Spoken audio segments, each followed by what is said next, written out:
Hi everybody, and it's great to see everybody here today, especially on a day when it is snowing. I'm glad that we're actually doing this kind of like planter workshop and chit chat because it's going to bring some cheer right here to our spring. The snow, man, it was so unexpected, but it's all good. You can just switch back to different. It does look warm in here. Yeah.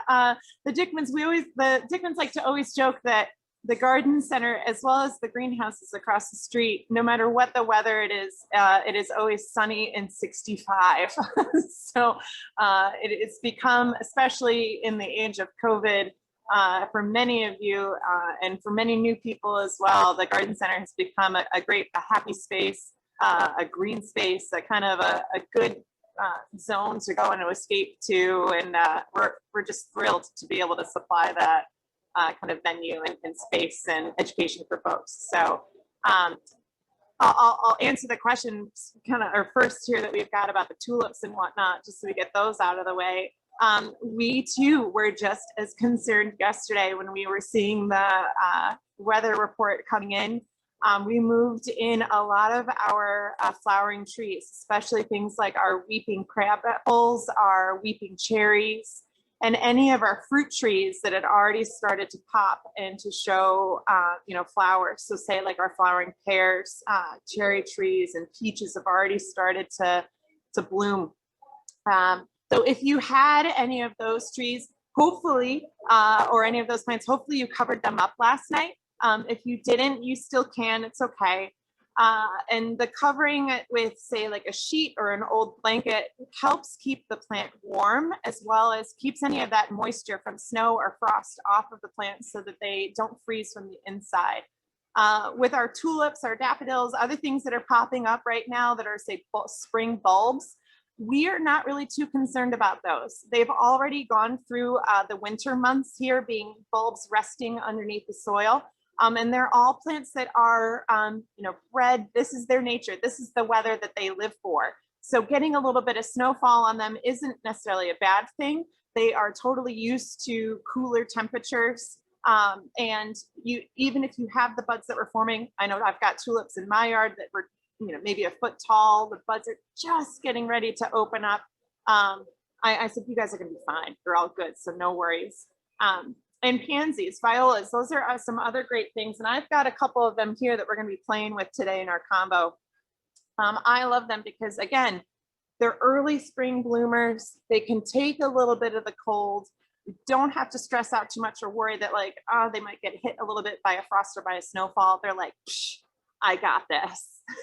So other things though that you do want to be concerned about, if you have been here to the garden center, you can see that it's like a tropical oasis here right now. You can see we've got some hibiscus behind us, some of those tropical flowering plants that we've got that are bringing some cheer here into the greenhouse. You want to make sure that you keep those indoors at least until the end of May. Here in central New York, our frost date isn't until about May 20th, May 25th. That around Memorial Day is that safe date when you can start putting your summer annuals or the tropical blooming plants outdoors and not worry about if they're going to get affected by any sort of cold temperatures or things like that. Don't ask me if we have any tomatoes yet because it is still too early. And I know that we're all so itchy for springtime. We certainly are here at Dickman's, but I will say that it is an exercise in patience. Mother Nature is teaching us to pump our brakes, to just enjoy early spring here and what it has been. And late spring and summer will come soon enough. I know we are so itchy, especially after this past year and all the craziness that we had. Summer and spring are going to be coming here soon. So to go a little bit into Dickman Farms, we've been here since 1908. Started originally by two brothers and their parents of the Dickman family, and it started actually as what we call a trucking farm, or a farm that grew vegetables, so things like cabbage, kale, broccoli, that would then get trucked to farmers markets here in Syracuse, as far over as into Boston. And that was primarily the family business for quite some time. In the 30s, the family decided to build their first greenhouse here, which is actually still here on the property. It's been converted over into a metal building, which is directly across the street from the garden center. So when you come here to shop, and you do a 180 and look directly across the street, the roof with the green roof is actually the space where the original greenhouse was. They wanted to get into the business of growing tomatoes year round and supplying those to, again, local farmers markets and to, vegetable markets and restaurants.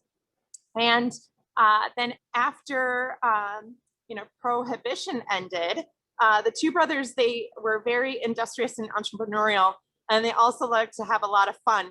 And so they actually changed over the greenhouse space to being, as many of us know, to be Club Dickman. It was a mini golf course or Florida style golf course by day and a dance club nightclub by night on the weekends, where many people, I can't tell you how many folks come into the garden center and they say, I met my sweetheart, the love of my life, here at Dickman Farms at Club Dickman, which is really, really quite sweet. There was a huge ficus tree that took up the entire canopy of the greenhouse. There were Boston ferns, which all of us know and love. We've had those since the 30s here. They are kind of that staple or that iconic piece or iconic plant that we have here at Dickman's that is the relic of Club Dickman. And there were also parrots, as well as a couple fun dogs that were pets that kind of graced the steps and the floor here of at Club Dickman and in the greenhouse. In the 60s, obviously Club Dickman stopped. There's two, legends to why it ended. The first being that television became a staple in almost every household. So people were staying home more often and watching, TV at night. The other kind of family joke, or myth, is that Dick and Dottie didn't really like the style of music that was becoming more prevalent, that rock and roll music that was a bit too, with Elvis and his twisting hips, was a little bit too risque for the family. So when Dave and Jim came into the business, that's really when things started to revolutionize. Dick and Dottie, they really got away from the vegetable farming and more into growing flowers. Dick and Dot, they were friends with a number of professors down at Cornell University who helped with doing a lot of different trials of new plants such as petunias, or new plants such as impatiens, which back in the 50s didn't even exist. So we became a kind of a trial or a test market for a lot of those cool new annuals that are household staples here at this point. And when Jim and Dave came into the business, they really revolutionized it by getting into more mass production, into automation, partnering with brokers across the entire country and even North America region, and to build it into the company that it is today. We make wholesale alone is an over $12 million company. We grow over 12 million just little baby plants that we ship to growers across all of North America. So here in America and Canada, we grow 80,000 mums every season, close to, I think it's like 40,000 poinsettias at Christmas time. And then that doesn't even get to even counting all of the potted annuals that you see here, say at the garden center or at other independent retailers all throughout the Northeast. So it's been grown into being the entity that it is today. So it's wonderful to hear that so many of you frequent here at the garden center and love it. And it's okay that you have a brown thumb or a black thumb. All of us here at Dickman's, even though we're the quote unquote like experts, there are certainly things that each of us have as our strong suit, as well as our failures, I guess you could say. I cannot myself grow roses for the life of me. They hate me like no other. So we're just decided that we're not friends. Whereas Amy, as you know, Lavender and I are like BFFs. So it's all good. We have like a succulent expert, Danielle, She works out in perennials, but she is a succulent and cacti nut. Kate is kind of all around. She's our store manager and loves, she's our kind of like our plant nerd or industry plant nerd. She'll bring in all the coolest and newest different perennials and trees and shrubs, and yeah, a wealth of knowledge and just a really fun group to come in and to play with on a regular basis. So I don't mind if you come and spend the entire day with us, because that's sometimes the best fun. So good times. And somebody had a comment in the chat section. Let's just take a quick look there.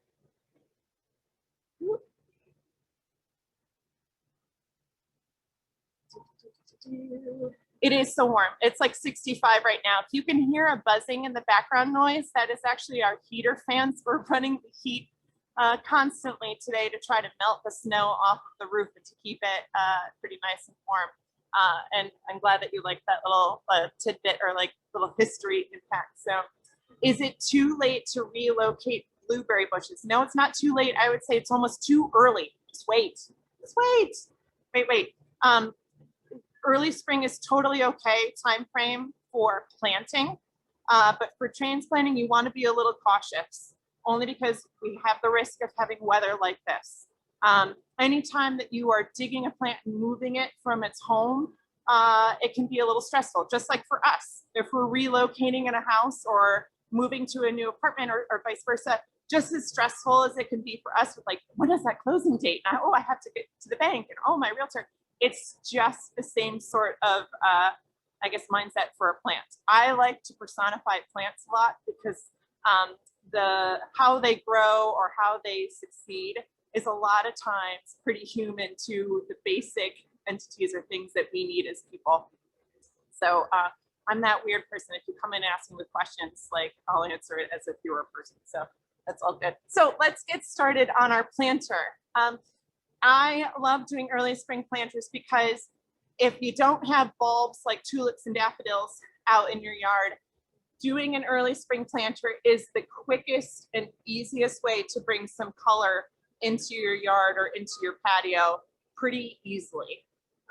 What I've got here today is I've got like a 12-inch container, which is a pretty universal size for most of people who are wanting to put something either in front of your garage or like out on top of your deck or like by your front door. It's a good size to like work with. 10 inches good too, a little bit smaller, but 12 is kind of the baseline average that a lot of people use. I've also grabbed a plethora of fun kind of like spring plants that we'll go over and talk about each year in just a moment. And I pre-filled my container with just some generic potting mix. We love to use the Espoma organic potting mix because it's got a pretty even keeled or even nice assortment of macro and micronutrients already in the soil. It's got really good drainage and it's just a nice consistency to like work with. So plants that whenever we're starting to put together a container, any of us here that whether we do them for the sales floor, as you can see behind me, or if we're doing them in our custom potting department, which we do for homeowners, there's a concept that we like to use. It's called the thriller, filler, and spiller. So again, I'll say that that's our thriller, our filler, and our spiller. And any plant or any annual can fall into one of those categories. Okay. Your thriller is always going to be your statement piece. Okay. This is the one that I like to say. It's got jazz hands. Okay. It's the it is the thing that's going to be your focal point. It also is going to be your tallest element in your container. It's going to give some height. It's going to give you a sense of, that it's your central focal point that you're going to be looking at. This is your showstopper. Okay. This plant here that I've chosen, this is called osteospermum. That's the botanical name, or as we like to say, African daisy, which is easy. African daisies are nice because they don't mind cooler temperatures like right now. They also love and bloom great in the summertime and in the fall. So they're a long season bloomer, which is fun. Next item that you want to do is your filler element. So these are plants that are going to give you a lot of beef, they're going to fill out a space really nicely. They're going to fill out your holes that you have, okay? And I've chosen two, I choose two, yes, two elements. I'm sorry, hold on.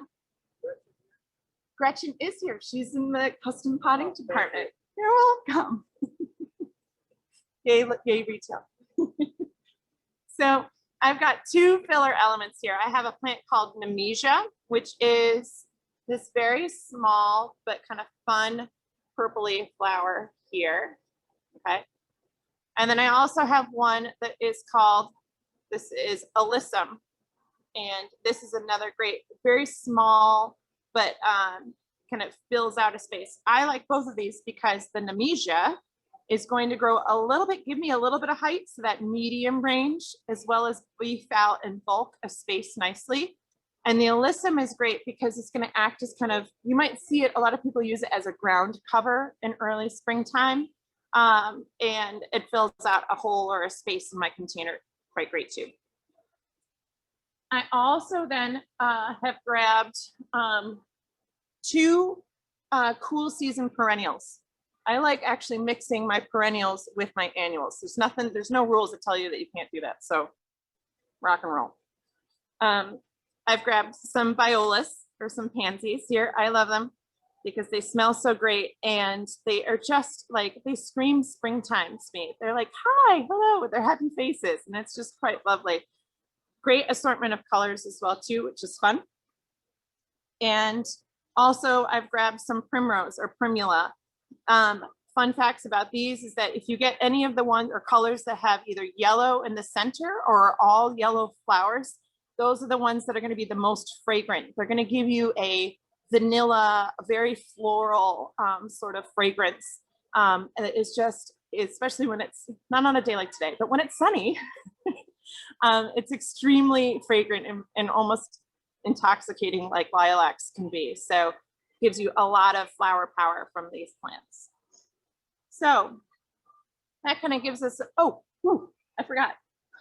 We got our thriller, we have our fillers, and then of course we need our spillers. That's going to be a plant that's going to spill over the edge or kind of cascade and give you sort of some color element here on the side of your pot. Okay, because the last thing we want is just to like either see our whole entire black pot, or you want to add some, kind of depth and texture and element to your decorative container.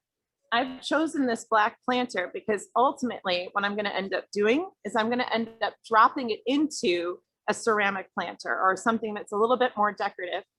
It is super easy. It means your cleanup with your ceramic planter is light years easier. You just take the planter out, toss it, throw the plant and the soil into the compost, throw your pot into the recycling bin or reuse it for like next season, and you're done. Cleanup's done. So easy.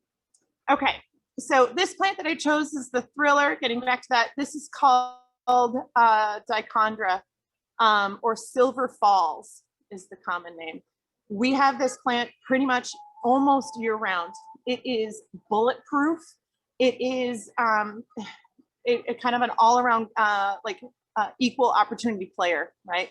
It loves the sun, it loves the shade, it loves the cold, it loves the hot, it loves it dry, it loves it wet. You throw anything at it and it's like, okay. So perfect plant to use. Another one that it behaves just the same way and is another great cascading plant is Creeping Jenny. A lot of folks come in the springtime. I know last year, if you were looking for Creeping Jenny, it was like toilet paper. We couldn't keep it in stock quick enough. So we've doubled down on Creeping Jenny for this spring on hopes that we'll have enough for everybody. So lastly, before you get to start planting, the thing you want to ask yourself is, where are you going to put this container? Are you going to put it up against a wall where you're going to want to have a backside to your container? Or are you going to be enjoying it from 360, from all around? I'm going to plant this container as if I want to see it from all directions, or at least maybe from, say, 3 sides. So I'm going to plant my thriller first here, and I'm going to actually put it into the center of the container.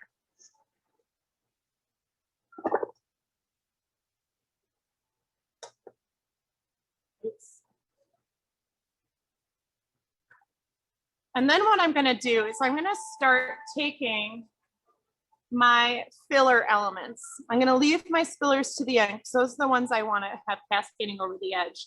But my fillers are going to be the ones that are going to fill in these spaces that I have that are not being used by the thriller element. for that showstopper piece. So I'm planting the Nemesia here. And I like using quantities of, or odd numbers, okay, ones, threes, fives. That way you have an equal balance of plant material all around.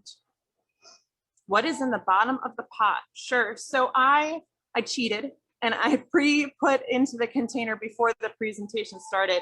I used just our regular old potting soil. So we've got the Escoma's organic potting mix, it's just fine. I filled it up almost all the way. I've got maybe about 2 to 3 inches gap here so that when I'm putting the plant into the container, the bottom of the soil that's already there hits the bottom of the pot here. This is a pretty well-rooted plant. You can see sometimes it's recommended that you break apart the roots so that you stimulate that root growth again, or to break up the roots and have them get access to the new potting mix. But these aren't too root bound that I'm not going to worry about that today.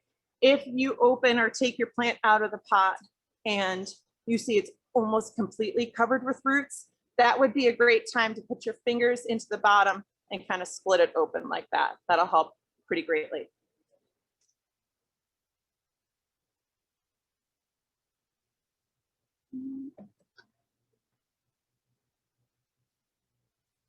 Now I'm going to put in the alyssum.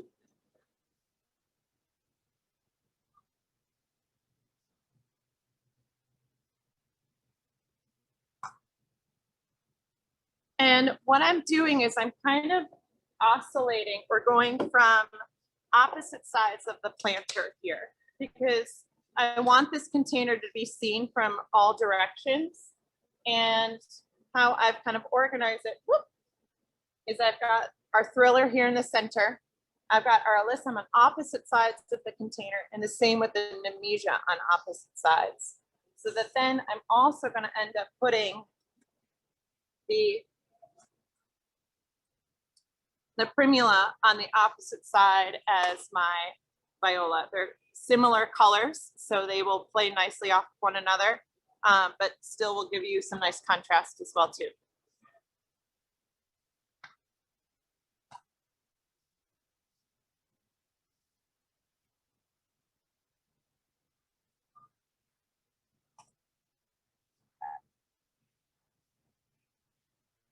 Now, sometimes I like to cheat in that I want to have as much flower power as possible in my containers. If you were wanting to plant this container and have it grow on or fill out over time, this would be a good point to stop. There's some nice kind of holes or spaces in between each of the different plants here. There's about maybe like a 2-inch gap or so. But I want this container to be ready, like look as if I've had it planted for weeks. So what I like to do is I like to jam pack my container. I'm not going to be too worried that they're going to overpower one another, because I just want it to look great for today or for this week or for, you know, say about like 3 weeks sort of time frame. And so I will put more plants in there than probably would be like necessary. These plants are not social distancing. They're going to be bunching up their elbows with one another and be like, okay, this is a little tight, but I'm okay. I also like to cheat a little bit by sometimes I won't put my plant in straight up and down. I sometimes put it on into the pot at an angle, because I want whatever is the color or the flowers to be forward facing, okay? I want to be able to see as much of that flower power as possible. So this pansy or the viola, I'm actually going to plant at about like a 45-degree angle so that we can see it. And then I'm going to finish it up with that dichondra, that Silver Falls.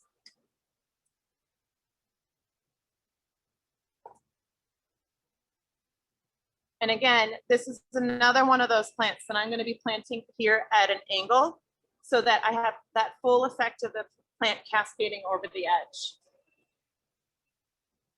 Okay. I also like, just the same as when you're like blow drying your hair and you want to get some volume and ruffle up your hair a little bit, you're going to do the same here with the plants, right? So dust that kind of extra potting mix off, give it a little like zhuzh, that's a technical term, so that it poops up a little bit. and kind of fills out its space kind of nicely.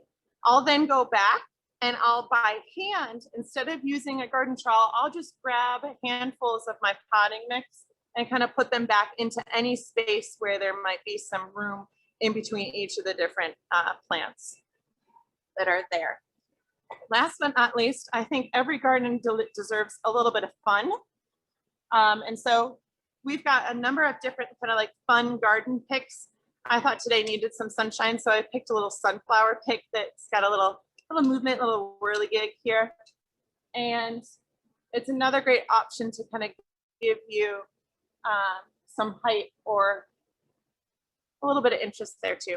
So last but not least, everybody asks questions then about, well, how often do I need to water this? Or how often do I need to feed my plants, right? You always want to, I like to think of a container or the soil that a plant is living in, just like our refrigerator, okay? Plants, as we know, they need three things in order to grow. They need their soil, they need water, and they need sunlight. Soil is where the plant is going to get all of its food, okay? But when we're working with containers, and even when we're working with our garden beds, if you do not put groceries into the refrigerator, the plant will have no food to eat. So over time, obviously the plant's going to take up all those macro and micronutrients, all the good food that it needs to be able to grow and sustain. But we need to be the people that help and provide additional, like, resources or food to that refrigerator, proverbial refrigerator. For our mixed planters or any of the hanging baskets, we always recommend using Jack's Bloom Booster. It's formulated specifically so that it promotes both top growth as well as flower power, okay? What's also nice about it is that you can mix it right into your watering can, just throw a scoop in there, and anytime you're watering, you're feeding your plants.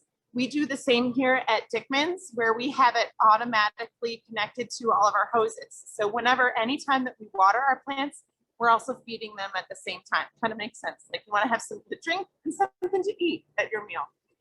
If you're working in a garden bed, same kind of deal, but you want to use a slow release fertilizer. Things like plant tone or specific fertilizers like rose tone or garden tone are excellent for putting into the soil bed here now in the early spring, as well as again during Labor Day. Use those two holidays, Easter and Labor Day, is our feeding time for in the garden.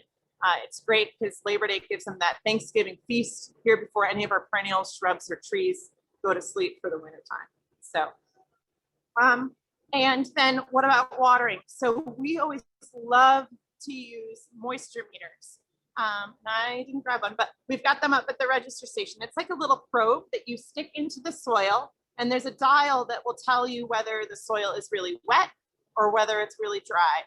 All of us here on staff, even those plant experts, we are all using moisture meters every day to help us determine, hey, do we really need to water this section or not?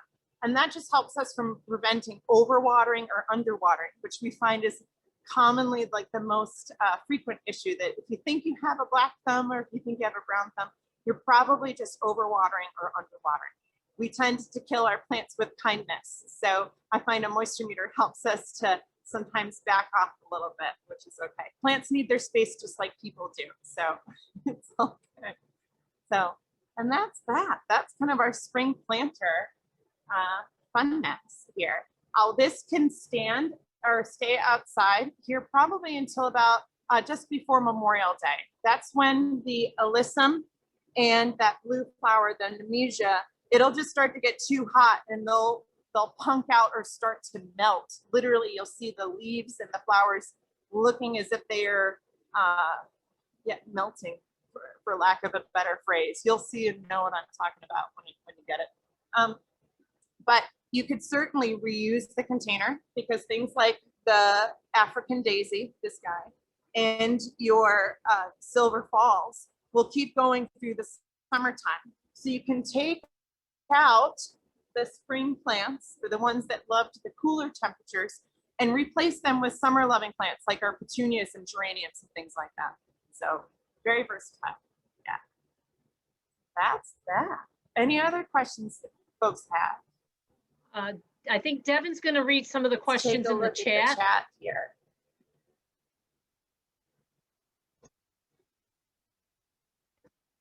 Okay.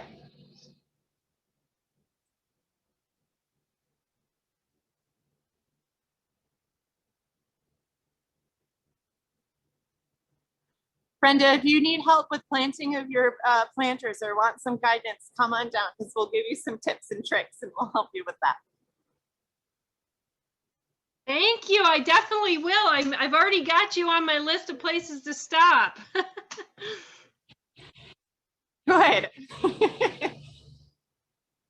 I also, whenever I'm picking out my plant material, I also kind of like to think about not only the space from a spatial and architectural standpoint, like where do I want to fill this, but from a design standpoint, meaning what's the color of the house or what is the color that is a background drop? And then also maybe what are my favorite colors? What goes well? You know, what have I seen, say, in like Better Homes and Gardens or in other, you know, magazines that you know, you aspire to or that you like, and you know, bring them in. We can always find something similar or find some variations upon the same theme. Do certain flowers attract certain birds and animals? Yes. So a lot of perennials are great for attracting, you know, our pollinators, birds, animals, wildlife. And a lot of times that has to deal with the, you want to look at the form or the layout of what the flower looks like.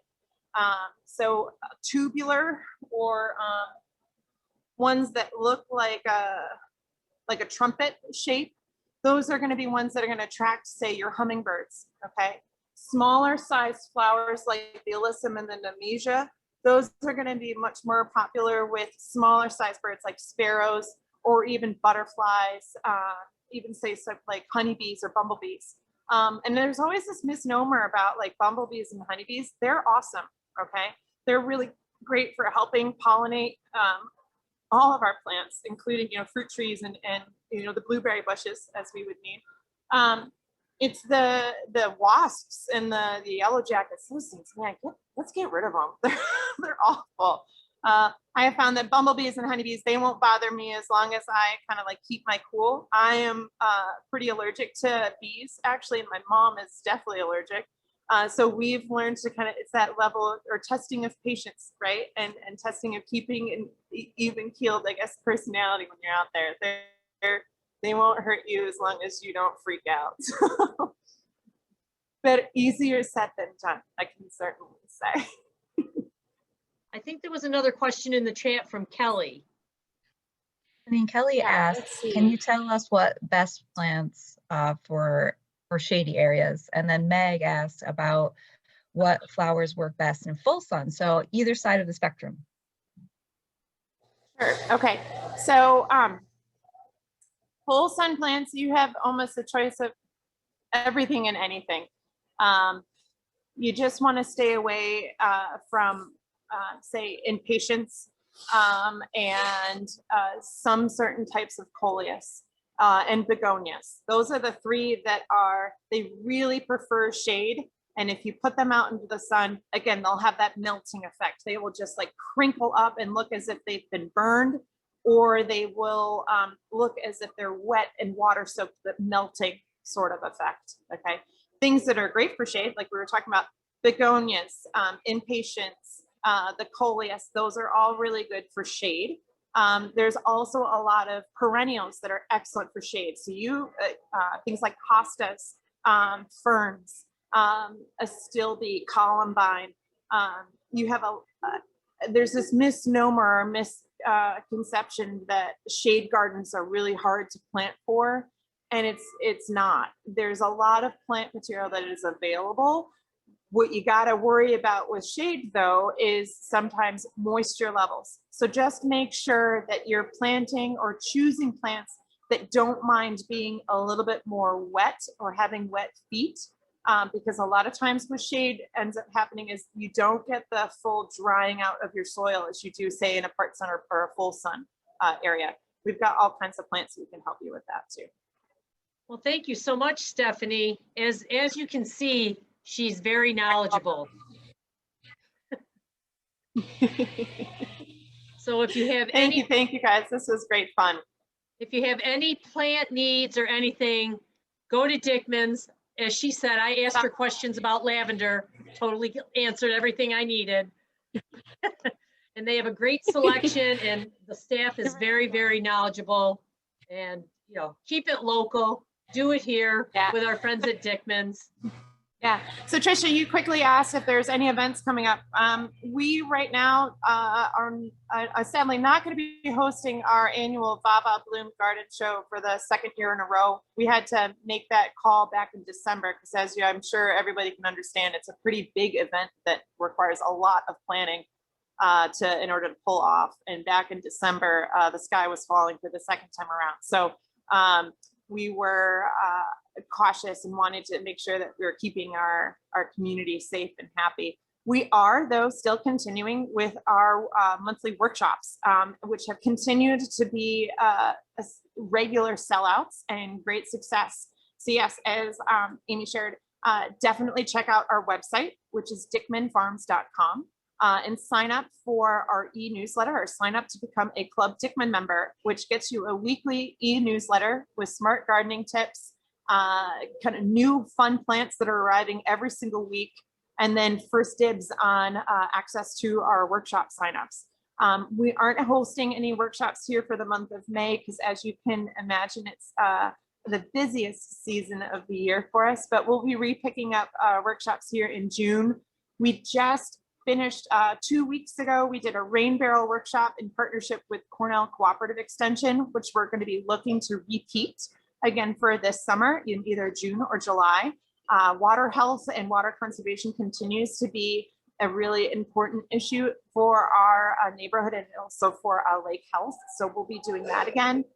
We did a watercolor masterclass with Christy Lemp, who's an artist based in Skaneateles. She's done that twice now, and we'll probably do it again as a plain on air or an outdoor painting workshop here in the summertime.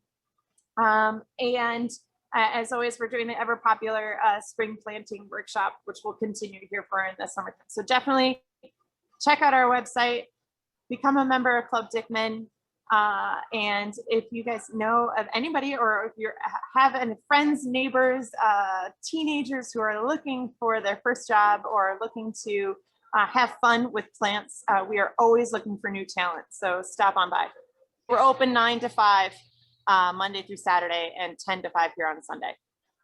Stephanie, thank you. Well, everybody, happy Earth Day tomorrow. Stop at Dickman's, pick up a plant. The snow will be gone by Friday. Go to Dickman's, bedazzle your deck, do what you gotta do. Stephanie will give you some planting ideas. Thank you to our friends at Dickman's, and I'll be seeing you soon. Thank you. Thank you, everybody.